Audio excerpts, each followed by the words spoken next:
Con el estudio de profetas menores. Vamos a estar seguramente unos meses con esto, porque, bueno, luego cuando entremos un poquito en materia, ya veremos, tenemos 12 profetas menores y por poco que entremos en cada uno de ellos, pues algo nos ocupará, ¿no? O sea, yo calculo que seguramente quitando los días de Navidad, fiestas y tal, que no tendremos estudio, pues seguramente llegaremos a finales de mayo, principios de junio. Pero más allá, os dejaré tranquilos, ¿vale? Así que intentaremos llegar hasta ese momento. Bueno, en realidad la dinámica que vamos a seguir es esta que os pongo en pantalla, ¿no? Esto es lo que vamos a hacer prácticamente con cada uno de los libros de los profetas menores. Vamos a... eh, yo creo que se está grabando. Sí, sí, vale, se está grabando. Es que siempre tengo dudas, ¿eh? Vamos a hacer una introducción general al libro, a todo bueno, tiene referencia con el libro que estemos viendo. Nos pararemos a hablar del autor y de la fecha hasta donde podamos, porque no en todos los casos tenemos suficiente información como para poder profundizar mucho en esto. Lo que sí que intentaremos ver es el contexto histórico del tiempo en que los profetas ejercieron su ministerio, porque finalmente esto tiene su importancia, como veremos también un poquito más adelante hoy. Eh, Intentaremos hacer una visión general del mensaje del profeta, ¿eh? Ya no una visión general del libro, sino una visión general del mensaje del profeta. Nos pararemos a ver las características y los estilos literarios de cada uno de ellos, porque esto también influye a la hora de poder entender cuál es el mensaje del profeta y cómo llegó ese mensaje, ¿no? Un bosquejo del libro, simple y llano, para poder saber cómo se divide cada profeta menor. Y sí que intentaré que hagamos una parada en los puntos, temas o versículos que destacan de cada uno de los libros. En algunos será muy pequeño porque hay libros muy cortitos, en otro a lo mejor ocuparemos un poquito más de espacio. Hablaremos de las enseñanzas destacables que encontramos en el libro, tres o cuatro, no más. Vamos a buscar tres o cuatro enseñanzas destacables en cada uno de los libros proféticos. Y después lo que yo he llamado el desafío de la aplicación. Porque claro, finalmente estamos hablando de unas escrituras que tienen aproximadamente 25 siglos de antigüedad. Estamos ante libros que se escribieron entre el siglo VIII y el siglo IV antes de Cristo. Y claro, muchas veces podemos tener la dificultad de pensar, vale, ¿y esto qué me dice a mí, que soy una persona que vive en el siglo XXI, ¿no? Ya acabando el primer cuarto del siglo XXI, ¿eh? O sea que, bueno, pues hablaremos de esto, ¿no? De lo que significa el desafío de la aplicación. Después mi intención es intentar acabar 5 minutitos antes de las 9 para dar un espacio a preguntas. Ah, ¿cómo? Ahí de las 8, perdón, de las 8, que no se asuste nadie, de las 8. Menos mal que mi mujer está al tanto. Pues eso, intentaré acabar unos 5 minutitos antes de las 8 para dar tiempo a las preguntas. Os voy a pedir que si tenéis preguntas os las apuntéis. Es para hacerlo al final y de alguna manera facilitarme después a mí la grabación de no tener que ir cortando muchas cosas y que sea más fácil luego la publicación en nuestro canal de la iglesia, ¿vale? Así que vamos a intentar hacerlo de esta manera. Claro, pero lo primero que tenemos que hacer, antes de acercarnos concretamente a los profetas menores, es hablar de los profetas en general, ¿no? Porque son unas figuras que aparecen en las escrituras y que en realidad tenemos, bueno, son personas destacadas, ¿no? Destacadas en la escritura porque son aquellas personas que nos transmitieron el mensaje de Dios. De una manera rápida, esto vamos a intentar hacerlo de una manera rápida, ¿no? Pero mirar, Por ejemplo, una de las cosas que me gustaría ver con vosotros es los nombres que se les da en el Antiguo Testamento o en la Biblia a los profetas, a los que ejercieron este ministerio, ¿no? Y bueno, el más claro es profeta, evidentemente, ¿no? Se llamaban profetas y por eso los conocemos nosotros como profetas. Tenemos ahí varios ejemplos y tenemos precisamente cada una de estas definiciones que compartiré con vosotros ahora nos dan un poco Aquí, aquí la dame su imagen. pizza. Espera, que no sé por qué. Vale. Ahí, ahí.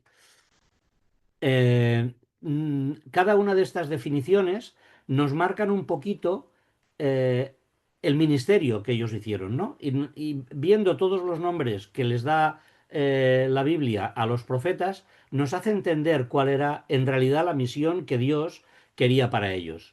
La palabra profeta, en realidad, seguramente ya lo sabéis, pero es la definición de la palabra griega profeta, significa el que habla por otro.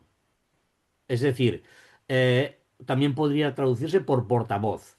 Es alguien que transmite el mensaje y en nuestro caso y en el caso de los griegos también, ellos interpretaban que al que llamaban profeta era alguien que transmitía mensajes en nombre de la divinidad, de una divinidad, de la divinidad que fuese, a los seres humanos. Por lo tanto, en nuestro caso, nosotros entendemos que los profetas son aquellos que su ministerio se desarrolló trayendo a los hombres mensaje de Dios, ¿vale?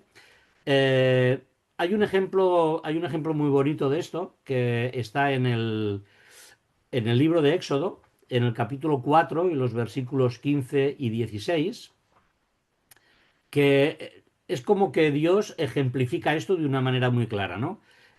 Dios, fijaros, Dios le dice a Moisés, tú hablarás a él, está hablando de Moisés a su hermano Aarón, dice, tú hablarás a él y pondrás en su boca las palabras, y yo estaré con tu boca y con la suya, y os enseñaré lo que hayáis de hacer. Y él hablará por ti al pueblo, él te será a ti en lugar de boca, y tú serás para él en lugar de Dios. ¿Os dais cuenta esta imagen que el Señor ya pone en Moisés y en Aarón para ejemplificar lo que significa el ministerio del profeta? En el mismo libro de Éxodo, en el capítulo 7 y en el versículo 1 dice, Jehová dijo a Moisés, mira, yo te he constituido Dios para Faraón, y tu hermano Aarón será tu profeta. Con lo cual entendemos que Aarón era el que hablaba con Faraón. Aarón era el que se expresaba, pero se expresaba con aquellas cosas que Moisés le decía. Y por supuesto, Moisés recibía la visión de Dios, ¿no? Así que esta sería una primera cuestión que deberíamos tener claro. El profeta es aquel que habla al pueblo en nombre de Dios. Lo encontramos en el primero libro de Samuel, capítulo, bueno, a eso que os he puesto ahí, ¿no? Ahí tenemos versículos que nos hablan, os he puesto un ejemplo en cada uno de ellos. El segundo ejemplo que nos encontramos de nombre es vidente. Este sale muy poquito, en la Biblia, pero se habla de videntes. Seguramente aquí en primero de Samuel 9:9 nos da este mensaje, ¿no? Dice, ese texto dice concretamente, antiguamente en Israel, cualquiera que iba a consultar a Dios decía así, venid y vamos al vidente, porque al que hoy se llama profeta, entonces se le llamaba vidente. Está muy claro, ¿no? Parece ser que el nombre de vidente fue anterior, dentro del pueblo de Israel, fue anterior al término profeta, refiriéndose al mismo ministerio, pero en realidad ya nos marca una diferencia, porque nos hace pensar no solo en aquel que recibe de Dios una palabra que va a transmitir al pueblo, sino que nos habla de alguien que recibe una visión de Dios para transmitir al pueblo. O sea que ya tenemos ahí una diferencia también. Tenemos un nombre también que aparece bastante en el Antiguo Testamento que es varón de Dios. Por ejemplo, primero de Samuel, capítulo 2 y versículo 27, como os he puesto aquí, ¿no? Dice, y vino un varón de Dios a Elí, y le dijo, así ha dicho Jehová, ¿no me manifesté yo claramente a la casa de tu padre cuando estabas en Egipto en casa de Faraón? Es decir, esta es otro nombre que se le da al profeta que, bueno, pues varón de Dios, ¿no? Varón de Dios porque es el que ejerce algo también en nombre de Dios. También se les llama siervo de Dios. Y esta es interesante porque nos puede parecer que es un nombre muy parecido al anterior, ¿no? Siervo de Dios, varón de Dios, pero en realidad este nombre marca una dependencia. El profeta era dependiente de Dios. Marca ese componente diferencial que nos hace entender que el profeta consideraba, él y aquellos que estaban a su alrededor, consideraban que el profeta pertenecía a Dios. Era un siervo de Dios que no obraba por su cuenta, sino que obraba según el Señor, su Señor, le estaba indicando.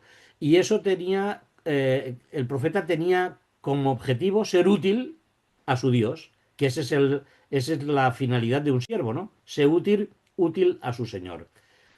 Y otro nombre que será el último que veremos es Atalaya.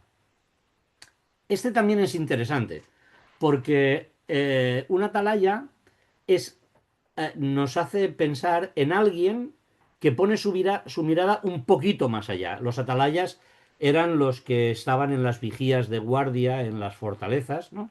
Eran los atalayas. Y estos era como que ponían la mirada un poquito más allá para vislumbrar el peligro, para llamar a la defensa, para fortificar, para llamar a la defensa de las ciudades y a la fortificación. Donde más se utiliza este nombre en el Antiguo Testamento es en el libro de Ezequiel. Concretamente en el capítulo 3 y 17 que os he puesto aquí, dice, Hijo de hombre, yo te he puesto, o sea, está hablando Dios a Ezequiel, yo te he puesto por atalaya a la casa de Israel. Oirás pues tú la palabra de mi boca y los amonestarás de mi parte.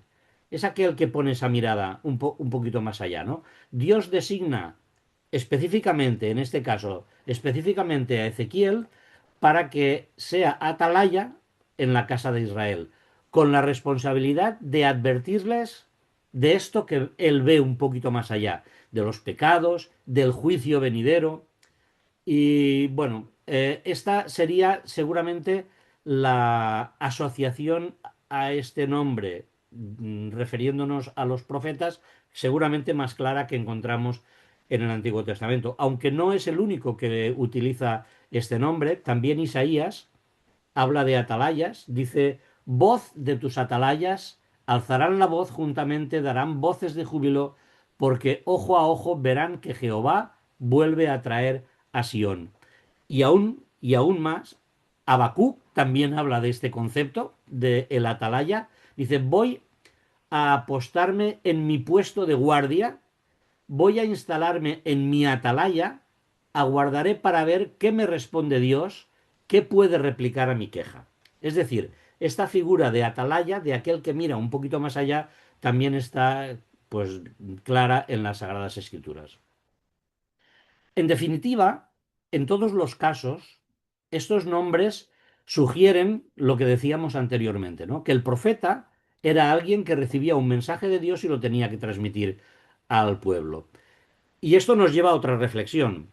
Nos lleva a una reflexión muy interesante y es que quizá deberíamos desechar la idea de que el profeta del Antiguo Testamento era alguien que principalmente vaticinaba eventos futuros. Esto deberíamos de desechar esta idea un poquito. No quiere decir que no lo hiciesen, ¿eh? No quiere decir que no hablasen de eventos futuros, además hablaremos un poquito de esto un poquito más adelante. Pero en lugar de esto deberíamos pensar en los profetas como portavoces, es decir, como personas que hablaban la palabra de Dios. Eran, podríamos traducir que eran los predicadores de sus días. Y esto también nos ayudaría a entender este concepto así, nos ayudaría a entender también según qué conceptos de los dones de profecía que aparecen en el Nuevo Testamento. Tendríamos que asociarlos a esta visión del Antiguo Testamento en que la visión o la misión principal del profeta es predicar, denunciar el pecado, llamar al arrepentimiento y explicar a su pueblo aquellas cosas que vienen de Dios. Ahora bien, es verdad, ¿eh? Es verdad que los profetas también hablaban del futuro y hablaban del futuro al tiempo que predicaban a las personas sobre su situación actual. Del momento, de aquel momento, no, no estoy hablando de la nuestra, sino de aquel momento. Por ejemplo, por lo que nosotros leemos en el Nuevo Testamento, sabemos que en el Antiguo Testamento se encuentran un montón de profecías acerca del Mesías que vendría y de su reino y de su pueblo, la Iglesia. Pero fijaros una cosa muy interesante. Nosotros sabemos que el Antiguo Testamento habla de profecías referentes al Mesías porque en el Nuevo Testamento se nos revela eso. No porque en aquel momento se supiese o lo supiesen. Sí que es verdad que los profetas tenían esa visión, aunque es verdad que Pedro dice que a veces ellos incluso profetizaban cosas sin saber exactamente el alcance de lo que ellos estaban diciendo, ¿no? Pero nosotros interpretamos que las profecías del Antiguo Testamento se cumplen en el Nuevo precisamente porque el Nuevo Testamento así nos lo declara, ¿no? Y ahí tenemos, pues, por ejemplo, el lugar de nacimiento de Jesús, que los magos cuando llegan a Herodes van a las Escrituras a buscar, pero si no nosotros a lo mejor no podríamos interpretar según qué cosas, ¿no? El lugar de nacimiento, que nacería de una virgen, lo del nacimiento, aunque esto ya lo veremos, ¿eh? Miqueas 5:2, el nacimiento de una virgen, Isaías 7:14, la entrada triunfal en Jerusalén, Zacarías 9:9, menos Isaías, estos que os estoy diciendo son profetas menores todos, ¿eh? La traición de Judas, pues también Zacarías, y bueno, y el sufrimiento y la muerte que la encontramos en los Salmos, en Isaías tenemos todos los cantos del siervo, pues extraordinarios, ¿no? Bueno, como eran portavoces de Dios, en muchas ocasiones no solamente hablaban al pueblo, sino que frecuentemente se involucraban en asuntos de Estado. Y ahí tenemos a los profetas hablando con sacerdotes, corrigiéndoles a los sacerdotes corruptos, llegando hasta los reyes para explicarles la palabra de Dios y el mensaje de Dios, ¿no? Bueno, así que ya tenemos este concepto de los nombres y las funciones de los profetas en general. Ahora bien, vamos a pasar al apartado del llamado de los profetas. Y aquí os he puesto esta frase que dice, llamados por Dios de forma personal y diferente. ¿Qué quiero decir con esto? Bueno, quiero decir que no hay un cliché, no hay una fórmula en que los profetas eran llamados a su misión. Pero lo que sí que está claro es que cuando analizamos un poquito el llamado de los profetas, nos damos cuenta que ellos sabían, eran conscientes perfectamente de que habían sido llamados por Dios para comunicar un mensaje. Por lo tanto, ellos mismos eran conscientes de su misión y de su ministerio. En algunos casos, el llamado en las escrituras se describe con detalle, explicándonos cuestiones, cosas concretas del momento en que fueron llamados, y en otros simplemente se nos deja entrever qué es lo que pasó en la vida de estas personas. Por ejemplo, aunque no sea un profeta menor, ¿eh? Isaías parece haber aceptado de buena gana el mensaje. Bueno, claro, después de tener la visión de Dios, no sé si alguien se atrevería a no hacerlo, ¿no? Pero él accede de buena gana. Dios le dice, ¿a quién enviaré? Y él dice, a mí, heme aquí, envíame a mí. Pero, por ejemplo, en el caso de Jeremías, a Jeremías no le vemos tan dispuesto como Isaías. Jeremías dice, pero yo quién soy, yo no me hagas esto, ¿no? Y en algún otro momento de su vida está como apesadumbrado de haber tenido aquella misión porque le había acarreado problemas. Otro caso diferente, esto lo digo para que veamos que Dios llamó a cada uno de una manera diferente y la reacción también fue diferente, ¿no? Luego tenemos el caso de Amós. Amós parece ser que tuvo un llamado puntual, a hacer un ministerio puntual, porque él mismo en un momento determinado, cuando le acusan los sacerdotes del lugar donde él está profetizando, esto ya lo veremos en su momento cuando hablemos de Amós, él dice, yo no soy profeta ni soy hijo de profeta, y se identifica como un pastor de bueyes y como un recolector, bueno, seguramente como un agricultor, ¿no? Así que parece ser que Amós tuvo un llamamiento puntual para hacer algo concreto en un momento determinado y seguramente cuando acabó esto volvió a sus tareas, ¿no? Y otro caso ya para cerrar estos ejemplos sería el caso de Ezequiel. Si vemos el libro del profeta Ezequiel, que tampoco es un profeta menor, ¿eh? Pero si vemos el caso del profeta Ezequiel, nos daremos cuenta de la cantidad de veces que él fecha aquellas cosas que le están pasando. Fecha su primera visión y su llamamiento. Fijaros, dice Ezequiel 1, 1 y 2, dice, aconteció en el año 30, en el mes cuarto, a los 5 días del mes, que estando yo en medio de los cautivos junto al río Quebar, los cielos se abrieron, pam, pam, pam, y continúa explicando esa visión que le llama al ministerio. Así que lo fecha de una manera clarísima. Hay muchos otros textos en el libro de Ezequiel que hablan de fechas concretas, incluso la fecha en que le llegó el mensaje con la caída de Jerusalén, que eso está en el capítulo 33 y versículo 21. Aconteció en el año duodécimo de nuestro cautiverio, en el mes décimo, a los 5 días del mes, que vino a mí un fugitivo de Jerusalén diciendo, la ciudad ha sido conquistada. O sea, como que Ezequiel es muy pulcro, ¿no? A la hora de fechar su ministerio.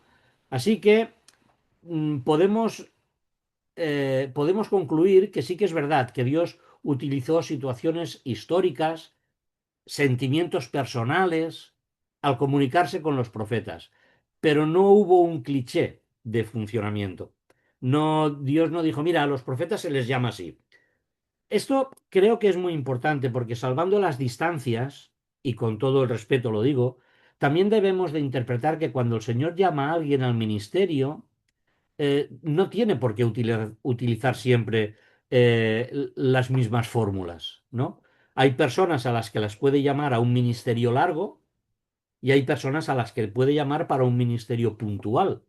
Y ya han personas que aceptarán de buen grado y con alegría el ministerio y otras personas que necesitarán algún que otro toque por parte de Dios para entender que Dios les está llamando al ministerio. Bueno, Dios es así.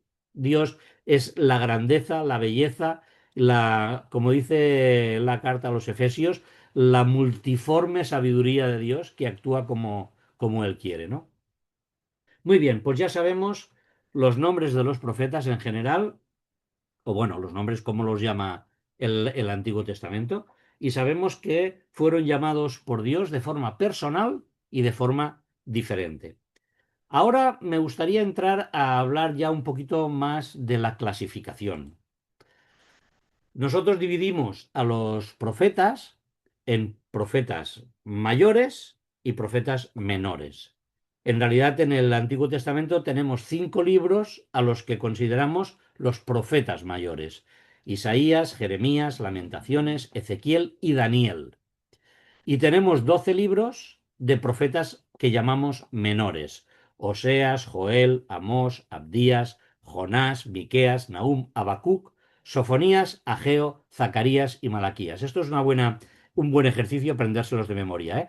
¿Y sabéis por qué? Porque como son algunos de ellos libros muy pequeñitos, si te lo sabes de memoria es más fácil encontrarlos en la Biblia. Aunque ahora tenemos las aplicaciones informáticas que nos facilitan, ¿no? Fijaros la diferencia, ¿no? Ahí os he puesto. Los profetas mayores, estaréis viendo la diapositiva seguramente. Isaías, 66 libros, Jeremías, 52, Lamentaciones, 5, ahora haremos un paréntesis ahí, Ezequiel, 46 y Daniel, 12. Y luego tenéis los profetas menores, 14, 3, 9, 1, pam, pam, Vale. pam, pam. Bueno, ahora, claro, alguno de vosotros preguntará, bueno, pero aquí vemos un libro de un profeta mayor de 5 capítulos, ¿no? Bueno. Es un profeta mayor porque se considera que Lamentaciones lo escribió Jeremías también, y por eso está dentro de estos profetas mayores. Y luego me diréis, vale, sí, pero Daniel tiene 12 capítulos y Oseas tiene 14 y Zacarías también tiene 14. Bueno, mirad, yo os he puesto ahí los versículos que tienen cada uno de estos libros. Con lo cual entenderemos que, aunque Daniel tiene 12 capítulos solo, los capítulos los ha puesto alguien. Ellos no escribieron con capítulos. Entonces, tenemos ahí un texto de Daniel que es bastante más largo que el de Oseas o que incluso el de Zacarías. Por eso son profetas menores y profetas mayores. Y esto es importante de reflexionarlo porque no estamos hablando de calidad, ni siquiera, y mucho menos estamos hablando de importancia en su mensaje. Estamos hablando de longitud de sus escritos o de lo que ellos nos han dejado, ¿no? Mayores por un lado, menores por otro lado. Pero veis que hay un hueco en la diapositiva, ¿no? Porque creo que hemos de hacer una referencia a los profetas sin libro, porque tenemos profetas sin libro en las Escrituras que podrían estar perfectamente dentro de los profetas menores, aunque su mensaje fuese espectacular y su ministerio fuese muy importante. Tenemos a Elías. Elías no tiene libro, no hay el libro del profeta Elías, pero la Biblia le dedica 8 capítulos. 8 capítulos en el libro de Reyes, sí, en el libro de Reyes. Tenemos ahí capítulos que nos hablan de Elías. Hay 3 capítulos concretos. El primero de Reyes, 17, 18 y 19, pero hay otras referencias en el Nuevo Testamento y referencias en el Antiguo Testamento y en otros libros, en el libro de Crónicas, hay también referencias a Elías. ¿Por qué? Porque Elías fue uno de los profetas para el pueblo de Israel más importantes. Si pensáis en el momento de la transfiguración de Jesús, ¿quién aparece con Jesús? Moisés y Elías. Y en las profecías se decía que antes de que viniese el Mesías tendría que venir Elías. Y Jesús incluso hace referencia a Juan el Bautista personificando a Elías en la figura de Juan el Bautista. Por lo tanto, tenemos ahí un profeta muy, muy, muy importante, pero que no tiene libro. Luego tenemos a Eliseo, 7 capítulos para Eliseo. No es una cosa pequeña, ¿eh? Son bastantes capítulos para un hombre que tuvo un ministerio, fue el sucesor de Elías y tuvo un ministerio también muy importante. Y realizó muchos milagros. Tenemos en la Biblia, yo creo, uy, ¿qué ha pasado? ¿Se ha ido? Ah, no, vale, se había ido la imagen. Ahora lo digo de memoria, pero no sé si Eliseo, la Biblia refleja o nos deja constancia de más milagros de Eliseo que de Elías, porque el tema de Elías está muy centrado a su ministerio con Jezabel y con Acab, ¿no? Pero bueno, no nos vamos a enrollar con esto, que si no me dejo el tiempo ahí. Luego tenemos al profeta Natán. El profeta Natán es un profeta importante. 6 capítulos le dedica a la Biblia en el segundo de Samuel, en el primero de Reyes, y este fue el profeta que denunció a David su pecado con Betsabé. Así que tenemos ahí esos profetas sin libro, pero que tienen una importancia grande. Y luego os he puesto aquí Micaías, es un hombre que aparece, un solo capítulo, aparece una vez en el primero de Reyes 22, que profetizó la derrota y la muerte del rey Acab de Israel. Pero hay más. Hay más profetas sin libro. Lo que pasa es que se nombran de pasada, ¿no? En las escrituras. Así que hemos de tener presente, pues, todo esto, ¿no? Nosotros en el estudio de los próximos meses nos vamos a centrar en los menores, ¿eh? Pero sí que estaría bien, pues, que tuviésemos presente todo esto en la cabeza. ¿Qué viene a continuación? Pues tendríamos que hablar del mensaje, de cuál era el mensaje de los profetas en general. La verdad es que ellos centran su mensaje en dos cuestiones, básicamente. Luego, esto estoy hablando en términos generales, ¿eh? Ellos centran su mensaje en dos cuestiones. Una es la necesidad de arrepentimiento para evitar la destrucción. Es un mensaje de juicio. Y a veces nos cuesta, ¿no? A veces nos cuesta cuando lanzan estos mensajes, nos cuesta porque vivimos en una sociedad del buenismo y a veces a nosotros mismos nos cuesta entender esto. Pero pero en cambio entendemos que las personas que no aceptan al Señor pues tienen un final dramático, porque tienen el final de la condenación eterna, ¿no? Por lo tanto, cuando los profetas hablan de juicio precisamente para que las personas reflexionen sobre su actitud, ¿no? Eso en los profetas mayores y los profetas menores, que cada vez que hablan de juicio al pueblo de Dios, en realidad lo que están haciendo es alertarles para intentar que haya un cambio en la actitud, ¿no? Anunciaron la destrucción que llegaría al pueblo de Dios por el pecado, especialmente por los pecados de idolatría, y a mí me gusta decirlo, de injusticia social. Porque sobre todo hay unos profetas de los que sí que están dentro del grupo de los profetas menores, hay alguno también en los profetas mayores, que tienen un mensaje social súper importante. De hecho, uno de ellos es el profeta Amós.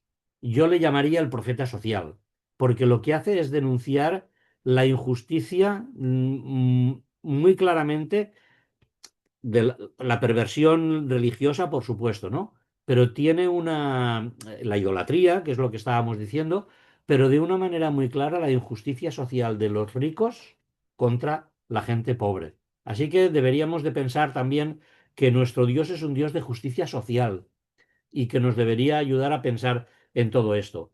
Amós, por ejemplo, del que os comentaba, escribe por tres pecados de Damasco y por el cuarto, bueno, esto es una fórmula que él utiliza que la veremos cuando hablemos de Amós, ¿no?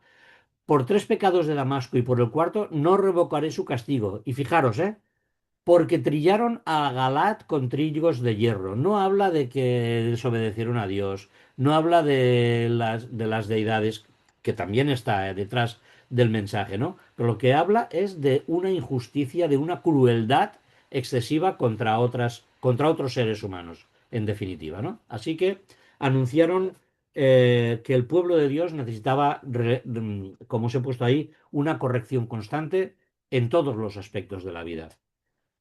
Es verdad que Dios castigaría a la nación, pero Dios castigaba a la nación por los individuos que eran responsables únicamente de sus propios pecados. Y eso en el libro de Ezequiel aparece, porque a veces nos da la sensación de que Dios castiga a todos, ¿no?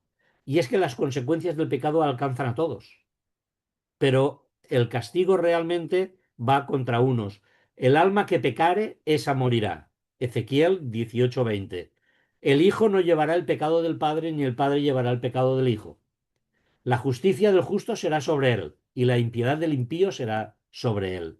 Así que sí que es verdad que las consecuencias del pecado alcanzan más allá del pecador, pero el castigo de Dios viene sobre quienes han pecado y no sobre otros, ¿no? Dios estaba utilizando los instrumentos sociales del momento muchas veces para ejercer este juicio contra su pueblo. En el libro de Habacuc está claro, ¿no? Habacuc se sorprende de que Dios utilice a los asirios para juzgar a su pueblo, pero es así. Dios lleva a través de los profetas este mensaje. Y por supuesto, el mensaje es que el arrepentimiento es absolutamente esencial. Ese es el mensaje de juicio de los profetas. Pero no se acaba ahí, porque os he puesto ahí un dibujo veis media balanza, ¿no? Pero hay una esperanza. Los profetas también traen un mensaje de esperanza. Traen un mensaje de esperanza de cara al futuro. Hablan de remanente fiel, hablan de las bendiciones de Dios sobre el pueblo, hablan de de los finales de las disciplinas, ¿no? Hablan de que realmente Dios, cuando habla del cautiverio en Babilonia, les habla también de la restauración, del regreso, de un regreso completo, ¿no? Les llama a cuestiones prácticas. Subid al monte y traed madera y reedificad la casa y pondré en ella mi voluntad y seré glorificado. Esto es Ageo. Así que también lanza un mensaje de esperanza, ¿no? Bueno, en la profecía bíblica visualizamos todos estos conceptos, ¿no? Por lo tanto, un estudio cuidadoso y honesto de los profetas y de su mensaje nos revelaría que estos hombres estaban profundamente involucrados en la vida y en la muerte de su nación. Se dirigían a los reyes para que corrigiesen sus prácticas idolátricas y sus gobiernos injustos. Se dirigían a los sacerdotes para que fuesen capaces de cambiar sus sistemas corruptos de religión para volver a una religión de relación constante y espiritual con Dios. Y se dirigían al pueblo para que no se dejasen engañar, aunque al final acababan engañados, ¿no? Pero ellos lanzaban este mensaje completo, ¿no? Todo es profecía en sentido bíblico, tanto el mensaje de juicio como el mensaje de esperanza. Y bajo esta óptica es más fácil entender, como decía antes, pues el don de profecía, entre comillas lo digo, que aparece en el Nuevo Testamento. Cuando el predicador de hoy en día, no hace falta que que sea desde un púlpito, ¿eh? El predicador del Evangelio de hoy en día que proclama con amor el juicio de Dios y la esperanza de Dios, está ejerciendo este tema este tema de explicar el mensaje del Evangelio de Dios, ¿no? Pero también hablaban de futuro, como hemos dicho antes, ¿no? Pero hay una cosa curiosa, bueno, curiosa, una cosa que creo que deberíamos tener en cuenta, y es que Dios nunca se preocupa por el presente solo por las cuestiones del presente, no sé si me explico, sino que él siempre tiene su mirada puesta en su obra salvadora. Y cuando él habla con su pueblo de las cosas que les están pasando en aquel momento, les está hablando de la corrección para que puedan tener un futuro glorioso. Dios se preocupa por el pueblo de una manera integral. Desde la creación, Dios ha estado desarrollando su propósito para la humanidad y nunca olvida lo que él está haciendo en el momento, ¿no? Dios actuó con Adán y Eva ofreciéndoles una salida de salvación, pero proyectando la salvación ya a la venida del Mesías. Bueno, como os decía, finalmente el mensaje de Dios, como os he puesto aquí, es un mensaje para el presente, visto en el contexto y en el propósito redentor. Ese es la esencia, de alguna manera, del mensaje de los profetas. Ellos profetizaban a aquellos que les estaban escuchando. De hecho, deberíamos de pensar que si el mensaje de los profetas no tenía ningún sentido para quienes los estaban recibiendo en aquel momento, eh, poco les podía ayudar. Así que siempre tenemos que pensar, bueno, esto que se dice, ¿no? Cuando leemos las escrituras, ¿qué le decía a los primeros receptores? ¿Qué nos dice a nosotros? ¿Cómo podemos aplicarlo? Pues finalmente esto es muy importante. Pensar que los receptores de las profecías, de los mensajes de los profetas, debían de recibir una bendición por aquello que estaban escuchando. Muchas veces pensamos, ¿no? También en el Apocalipsis, cuando hablábamos de Apocalipsis, si todo lo que hay en el Apocalipsis es para el futuro, ¿cómo podía ayudar a los cristianos que estaban sufriendo en aquel momento, que estaban pasándolo mal, que estaban siendo asesinados y torturados? Hay que pensar que el mensaje de Dios es para el presente, evidentemente, sin olvidar ese contexto redentor que Él tiene en las que Él nos da las Escrituras desde el principio hasta el final, ¿no? Toda la profecía señala a Cristo. Toda la profecía señala a Cristo. Y esto es también muy importante, porque finalmente tenemos que pensar que al final en Jesucristo se cumple todo, ¿no? En el Jesucristo que vino, en Jesucristo cuando ya vino y en el Jesucristo que vendrá. Bueno, digo el Jesucristo, me entendéis, es una manera de expresarme, de su primera venida y de su segunda venida. Y esto es así y nos debería ayudar a acercarnos a los profetas, aunque en algunos casos no nos dé satisfacción a las demandas de conocer detalles específicos del futuro. No siempre la palabra de Dios nos quiere dar claves claras de lo que pasará en el futuro.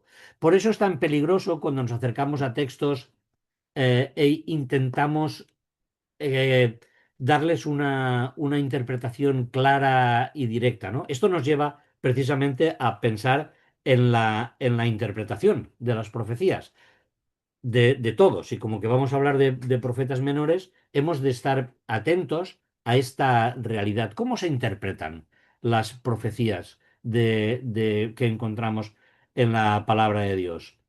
¿Cómo podemos interpretar apropiadamente, correctamente, los libros de los profetas? Si no, si solo nos centramos en pensar en el futuro, seguramente nos vamos a perder mucho mensaje del que nos llega en la palabra de Dios. Por lo tanto, cuando nos acercamos a la interpretación, hay varias cosas que hemos de tener muy presentes. El contexto, el contenido, o sea, el contexto que rodeó al profeta, porque hay un mensaje marcado por ese contexto, el contenido de lo que el profeta dice, la intención del profeta a la hora de lanzar el mensaje y la forma en que lanza su mensaje. Todo esto tiene importancia. Y me voy a parar un poquito en estos detalles, ¿no? El contexto. ¿Cuándo se produjo la profecía? ¿Qué pasaba en el entorno? Tenemos que tratar de identificar lo mejor que podamos ese contexto que había en la vida del profeta. Necesitamos saber.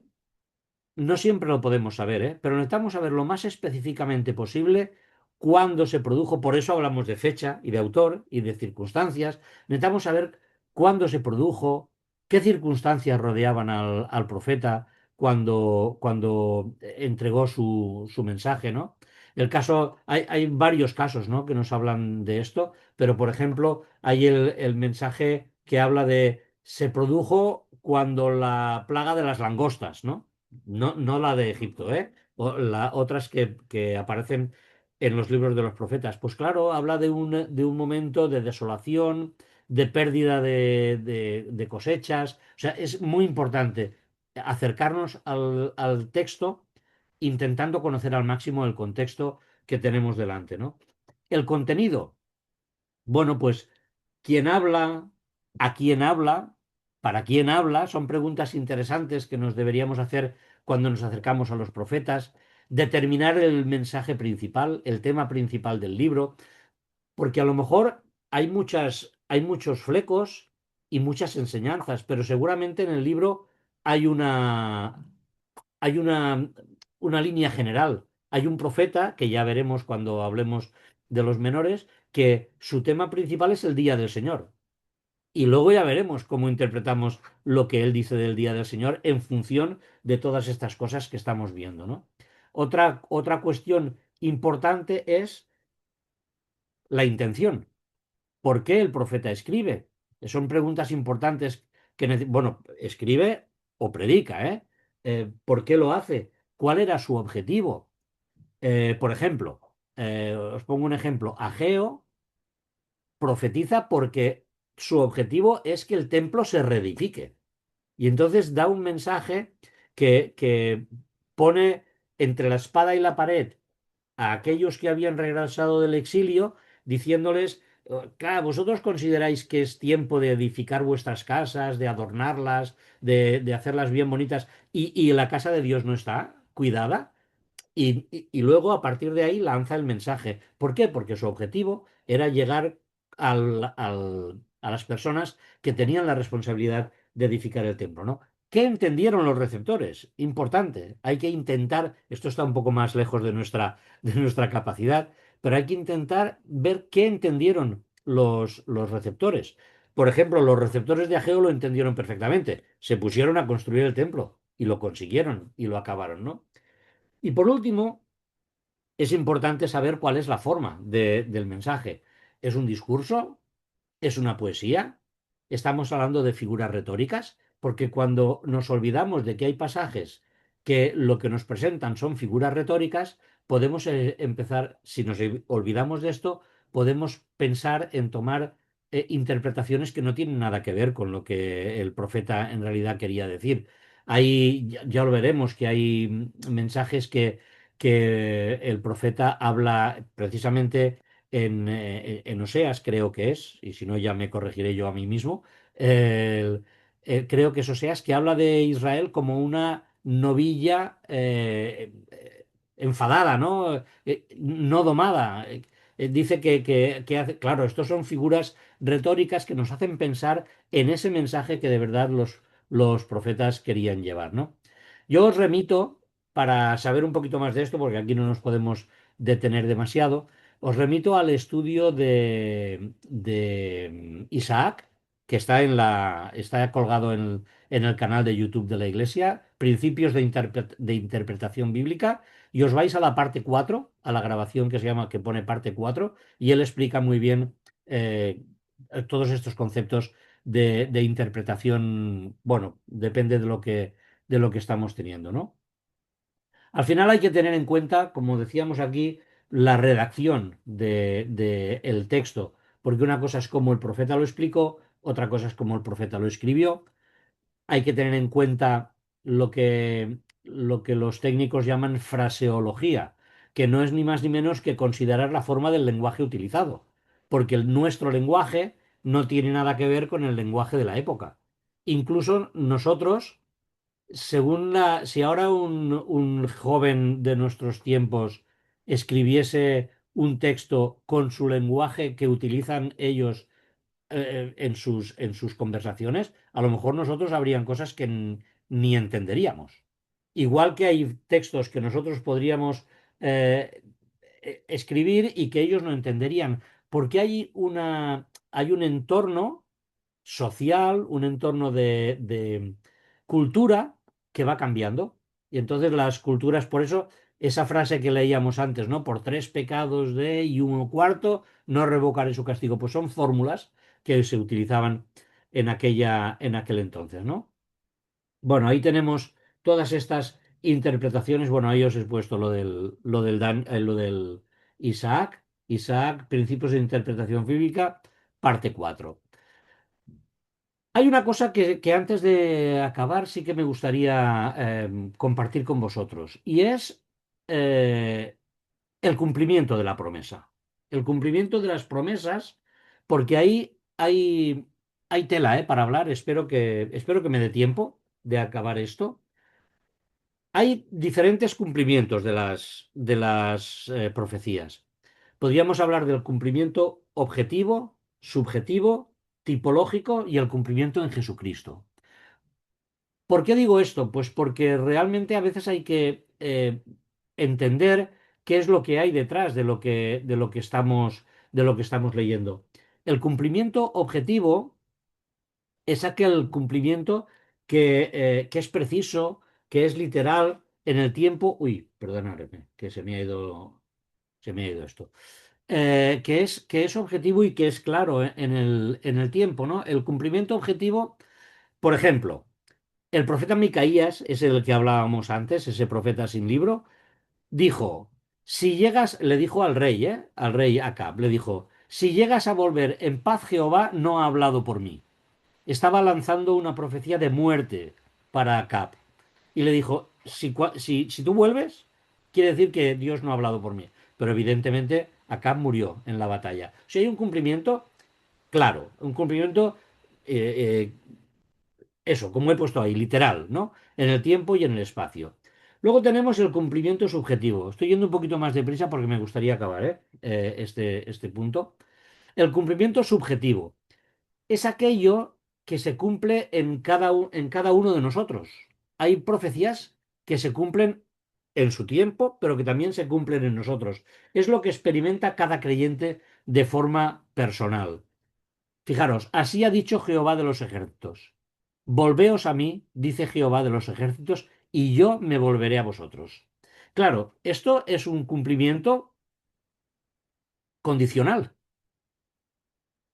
Se puede cumplir o puede no cumplirse. Y se cumple en nosotros. Hay luego la profecía no cumplida, que eso es un tema interesante, ¿no? Pero es un tema que es real, que también está dentro de este cumplimiento subjetivo. Recordáis a Jonás, ¿no? Jonás va a Nínive. ¿Y cuál es el mensaje de Jonás? Dentro de 3 días la ciudad será destruida. ¿Y fue destruida la ciudad? No, porque era un cumplimiento subjetivo. Dependía de la reacción del que recibía el mensaje que Dios cumpliese esa profecía o que no la cumpliese. No sé si me estoy explicando, ¿eh? O me estoy enrollando muchísimo, ¿eh? Luego tenemos el cumplimiento tipológico. Y el cumplimiento tipológico es aquello que se cumple, por ejemplo, pues David es una profecía del Mesías. El rey David me refiero, ¿eh? El rey David es una tipología mesiánica y no deja de ser una profecía. Él en sí mismo es un mensaje que apunta al ungido, que apunta al Mesías. Y el cumplimiento en Jesucristo. Las profecías cumplidas en Jesucristo que nos confirman su autoridad y la verdad de las Escrituras, esto que veíamos antes, ¿vale? Vale, solo una diapositiva más y ya la semana que viene empezaremos con los profetas menores, ¿vale? Esta, si queréis, os la paso porque tomar nota de esto es un poco complicado, pero si alguno está interesado, que me lo diga y yo le paso la diapositiva. Estos son los periodos históricos y las fechas de interés de los profetas. Aquí nos podríamos enrollar porque esto en realidad es lo que nos va a hablar de ese contexto histórico en el que los profetas se desarrollan. Pero como luego lo vamos a ir viendo en cada profeta menor, no me voy a enrollar demasiado aquí. Pero aquí tendríamos un cuadro con los periodos del pueblo de Israel en que ejercieron los profetas, ¿no? El periodo asirio, el periodo babilónico y el periodo persa. En cada uno de estos periodos hay profetas. Tenemos en el periodo asirio, bueno, Joel, Joel y Abdías, no sé si el puntero se ve cuando lo muevo por aquí. Sí, se ve.